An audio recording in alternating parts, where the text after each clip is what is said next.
चिंता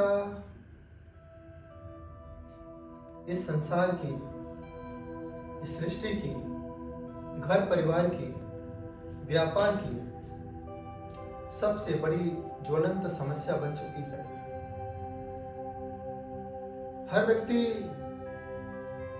चिंता में डूबा है। याद रखना, चिंता बिना तीली की चिंगारी है जो जीते जी शरीर को जलाकर राख कर देती है। बस शरीर बाहर से देखने में खोखला दिखाई देता है। चिंता सैकड़ों बीमारी को आमंत्रित करती है। चिंता इस शरीर को कमजोरी का एहसास कराती है और यही चिंता अकेलेपन में जीने को मजबूर कर देती है। दुकानदार ग्राहक को लेकर के चिंतित है, बच्चा पढ़ाई को लेकर के चिंतित है, पत्नियां परिवार को लेकर के चिंतित है। इस संसार का हर व्यक्ति चिंता में डूबा हुआ है। मैं आपसे कहना चाहता हूं, चिंता करने की कोई जरूरत नहीं है। जो काम समय पर होना है वो तो होना ही है। हर बार लोगों के मुख से आपने सुना होगा, समय से पहले और भाग्य से ज्यादा कभी किसी को कुछ नहीं मिलता। यदि भाग्य में होगा तो भाग करके आएगा, भाग्य में नहीं होगा, इकट्ठा किया हुआ भी आपके पास से भाग जाएगा। आप क्या करें?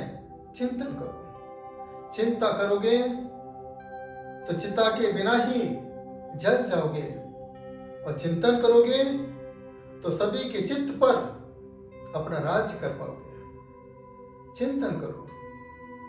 चिंतन के साथ लोगों के चित्त को, लोगों की पीड़ा को हरने का प्रयास करो। मैं तो लोगों से एक ही बात कहता हूं, आपने जैन धर्म में जन्म लिया है, आपने भारत देश में जन्म लिया है। यदि आपको लगे मुझे व्यापार की चिंता है, बच्चों को लगे मुझे पढ़ाई की चिंता है, पत्नी को लगे, स्त्री को लगे मुझे परिवार की चिंता है, किसी समाज की चिंता है, राष्ट्र की चिंता है, मैं आपसे इतना ही कहना चाहता हूं, जब तुम्हें चिंता सताने लगे उसी समय चिंतामणि पारसनाथ को याद कर लेना। जो चिंतामणि पारसनाथ को याद कर लेता है उसकी जीवन की सारी चिंताएं अपने आप खत्म हो जाती है और उसका चित्त चिंतामणि पारसनाथ के समान हो जाता है। वर्तमान में आप चिंतामणि पारसनाथ का ध्यान करें। जो पदवी आपने पाई है मैं भी उस पर ललचाया हूँ। हे प्रभु, जो सुख आपने प्राप्त किया है, जो चिंतन आपने प्राप्त किया है, बस वही चिंतन के साथ अपने चित्त को जागृत करना चाहता हूँ। इस प्रकार के भाव लेकर के यदि आप चिंतन करते रहोगे, आपके जीवन में कभी चिंता नहीं सताएगी और आप सदा सदा के लिए स्वस्थ रहेंगे, आनंदित रहेंगे, प्रसन्न चित्त रहेंगे। जीवन में पारसनाथ ने 10 भाव तक किसी प्रकार की कोई चिंता नहीं की।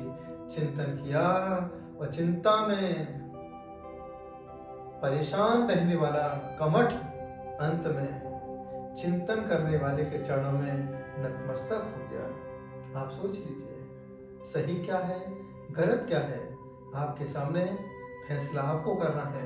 एक ही फैसला आप करें, मेरे कहने पर आप चिंतन करें। जो कुछ मिला है भाग्य से मिला है, कोई नहीं ले जाएगा। यदि भाग्य में नहीं होगा तो आया हुआ भी भाग जाएगा। इस प्रकार का चिंतन करते रहो। आपके जीवन में यह चिंतन आपकी चेतना को जगाए, आपकी आत्मा से, आपकी आत्मा का साक्षात्कार कराए। यही हमारी भावना है। प्रेम से सुना, अनुग्रहित हूँ। सभी को हमारा बहुत बहुत आशीर्वाद।